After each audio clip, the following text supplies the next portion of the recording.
নমস্কার বন্ধুরা, আমি আজকে বাড়িতে সরু চাকলির বড়া বানিয়ে তোমাদেরকে দেখাবো। তো তার জন্য আমি আগের দিন এই যে বিড়ি কলাইয়ের ডাল আর ওই আলো চাল আর সিদ্ধ চাল দুটো পাইল করে দিয়েছিলাম। তো ডাল আর চাল দুটোই সমান সমান করে দেবে। হ্যাঁ, তো আমি ওই সমান সমান করে দিয়েছিলাম, ভিজিয়ে রেখে দিয়েছিলাম।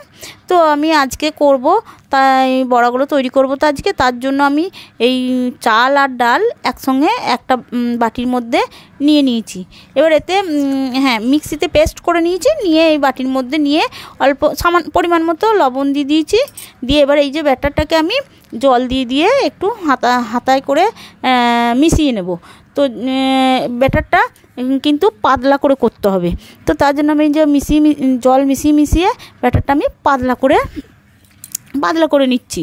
তো তোমরা আমার মতো করে এইভাবে ব্যাটারটা বানিয়ে নেবে। তো এটা যতটা মানে পাতলা হবে বড়াগুলো তত ভালো হবে। মোটা হলে তো বড়াগুলো খুব একটা ভালো হবে না, নরমও হবে না। তো আমি এবার তাওয়ার মধ্যে এই তাওয়াটা বসিয়ে দিয়েছি, আর একটা এই যে তালপাতা নিয়েছি। তো তালপাতা এবার তাওয়ার মধ্যে আমি এই যে তেল দেব। তার জন্য আমি একটা সাদা কাপড় নিয়ে নিয়েছি আর বাটিতে তেল নিয়ে নিয়েছি। এবার তেলটা আমার তাওয়াটা গরম হয়ে গেছে, তেলটা এই যে বুলিয়ে দিয়েছি। বুলিয়ে দিয়ে এবার আমি এক হাতা করে ব্যাটার আমি ওই তাওয়ার মধ্যে দিয়ে দেবো। এবার তোমরা বড় করতে চাইলে একটু বেশি করে ব্যাটার দিতে পারো। তো আমি এই যে একটু বড় করব, তার জন্য আমি 1.5 হাতা মতো ব্যাটার আমি তার মধ্যে দিয়ে দিয়েছি। এবার আমি ওইটাতে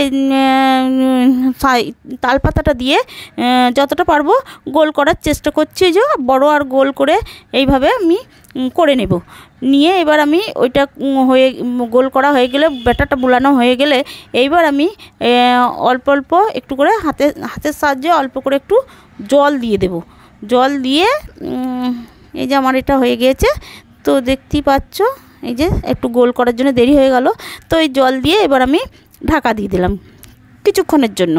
এবার কিছুক্ষণ পর আমি ঢাকাটা একটু যখন ব্যাটারটা দেবে তখন আমি গ্যাসের ইয়েটা কমিয়ে দেবে আঁচটা, আর যখন দেওয়া হবে তখন সামান্য একটু বাড়িয়ে দেবে।